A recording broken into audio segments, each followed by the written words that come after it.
Des températures records, des conditions climatiques extrêmes. Depuis des décennies, certains pays tentent de manipuler les éléments. Mais alors, comment contrôler la météo ? Provoquer la pluie, c'est le pari fou de dizaines de scientifiques. La technique la plus répandue est l'ensemencement de nuages. Démonstration aux Émirats arabes unis, où il pleut 10 fois moins qu'en France. Le principe ? Faire décoller des avions dotés de fusées remplies de cristaux de sel et les déclencher dans les airs.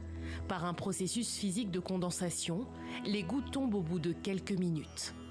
Avec plus d'1 milliard de dollars investis entre 2012 et 2017 dans des programmes de modification de la météo, la Chine est elle aussi en première ligne avec une autre méthode. Des fusées d'azote liquide et d'iodure d'argent envoyées directement depuis la terre ferme. Provoquer la pluie, un concept qui n'est pas nouveau. En 1946, M. Schaeffer, qui était ingénieur chez General Electric, a inventé cette technologie et très vite le Pentagone s'est forcément intéressé à la question. Et dès 1947, le programme Cyrus était lancé, programme militaire destiné à faire pleuvoir sur l'ennemi. Pour lutter contre le réchauffement climatique, contre la pollution, certaines régions sont tentées de déverser de la pluie artificielle. Mais pour quel résultat ? L'ensemencement de nuages est une méthode controversée. Son efficacité n'est pas scientifiquement prouvée dans les régions arides. Manipuler la météo même à petite échelle peut avoir des impacts négatifs.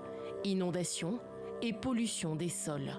Si on utilise des particules chimiques et qu'on asperge les nuages en très grande quantité avec ces nanoparticules, il y aura des conséquences, c'est sûr.